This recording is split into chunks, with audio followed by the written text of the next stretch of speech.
John chapter 10. I tell you the truth. Anyone who sneaks over the wall of a sheepfold rather than going through the gate must surely be a thief and a robber. But the one who enters through the gate is the shepherd of the sheep. The gatekeeper opens the gate for him, and the sheep recognize his voice and come to him. He calls his own sheep by name and leads them out. After he has gathered his own flock, he walks ahead of them, and they follow him because they know his voice. They won't follow a stranger, they will run from him because they don't know his voice. Those who heard Jesus use this illustration didn't understand what he meant, so he explained it to them. I tell you the truth, I am the gate for the sheep. All who came before me were thieves and robbers, but the true sheep did not listen to them. Yes, I am the gate. Those who come in through me will be saved. They will come and go freely and will find good pastures. The thief's purpose is to steal, kill, and destroy. My purpose is to give them a rich and satisfying life. I am the good shepherd. The good shepherd sacrifices his life for the sheep. A hired hand will run when he sees a wolf coming. He will abandon the sheep because they don't belong to him, and he isn't their shepherd. And so the wolf attacks him and scatters the flock. The hired hand runs away because he's working only for the money and doesn't really care about the sheep. I am the good shepherd. I know my own sheep, and they know me, just as my Father knows me, and I know the Father. So I sacrifice my life for the sheep. I have other sheep too that are not in this sheepfold. I must bring them also. They will listen to my voice, and there will be one flock with one shepherd. The Father loves me because I sacrifice my life so I may take it back again. No one can take my life from me. I sacrifice it voluntarily. For I have the authority to lay it down when I want to, and also to take it up again. For this is what my Father has commanded. When he said these things, the people were again divided in their opinions about him. Some said, "He's demon possessed and out of his mind. Why listen to a man like that?" Others said, "This doesn't sound like a man possessed by a demon. Can a demon open the eyes of the blind?" It was now winter, and Jesus was in Jerusalem at the time of Hanukkah, the festival of dedication. He was in the temple walking through the section known as Solomon's Colonnade. The people surrounded him and asked, "How long are you going to keep us in suspense?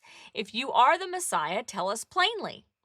Jesus replied, "I have already told you, and you don't believe me. The proof is the work I do in my Father's name, but you don't believe me because you are not my sheep.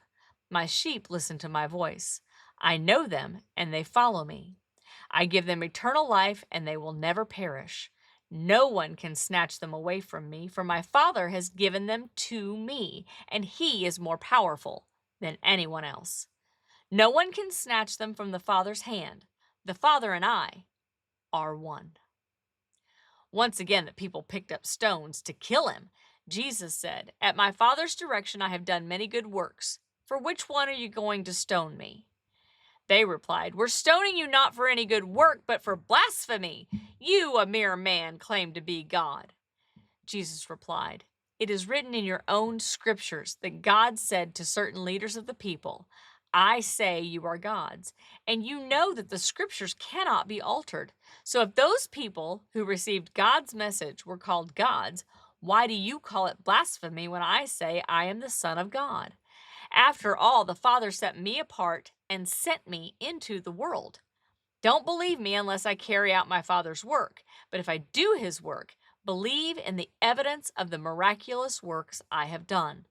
Even if you don't believe me, then you will know and understand that the Father is in me and I am in the Father."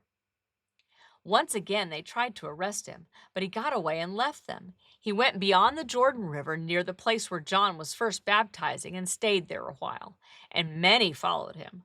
"John didn't perform miraculous signs," they remarked to one another, "but everything he said about this man has come true." And many who were there believed in Jesus. A man named Lazarus was sick.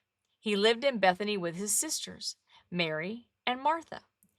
This is the Mary who later poured the expensive perfume on the Lord's feet and wiped them with her hair. Her brother Lazarus was sick, so the two sisters sent a message to Jesus telling him, Lord, your dear friend is very sick. But when Jesus heard about it, he said, Lazarus' sickness will not end in death. No, it happened for the glory of God, so that the Son of God will receive glory from this.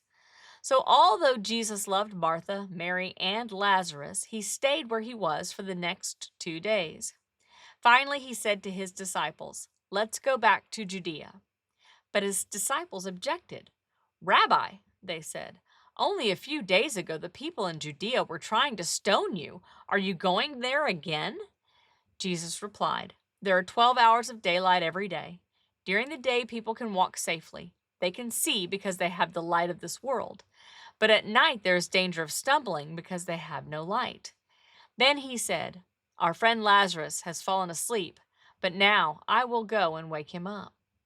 The disciples said, Lord, if he's sleeping, he will soon get better. They thought Jesus meant Lazarus was simply sleeping, but Jesus meant Lazarus had died. So he told them plainly, Lazarus is dead, and for your sakes I'm glad I wasn't there, for now you will really believe. Come, let's go see him. Thomas, nicknamed the twin, said to his fellow disciples, Let's go too and die with Jesus. When Jesus arrived at Bethany, he was told that Lazarus had already been in his grave 4 days. Bethany was only a few miles down the road from Jerusalem, and many of the people had come to console Martha and Mary in their loss. When Martha got word that Jesus was coming, she went to meet him, but Mary stayed in the house. Martha said to Jesus, Lord, if only you had been here, my brother would not have died. But even now I know that God will give you whatever you ask. Jesus told her, Your brother will rise again. Yes, Martha said, he will rise when everyone else rises at the last day. Jesus told her, I am the resurrection and the life. Anyone who believes in me will live, even after dying. Everyone who lives in me and believes in me will never die. Do you believe this, Martha? Yes, Lord, she told him. I have always believed you are the Messiah, the Son of God, the one who has come into the world from God. Then she returned to Mary. She called Mary aside from the mourners and told her, The teacher is here and wants to see you. So Mary immediately went to him. Jesus had stayed outside the village at the place where Martha met him. When the people who were at the house consoling Mary saw her leave so hastily, they assumed she was going to Lazarus's grave to weep. So they followed her there. When Mary arrived and saw Jesus, she fell at his feet and said, Lord, if you had only been here, my brother would not have died. When Jesus saw her weeping and saw the other people wailing with her, a deep anger welled up within him, and he was deeply troubled. Where have you put him? He asked them. They told him, Lord, come and see. Then Jesus wept.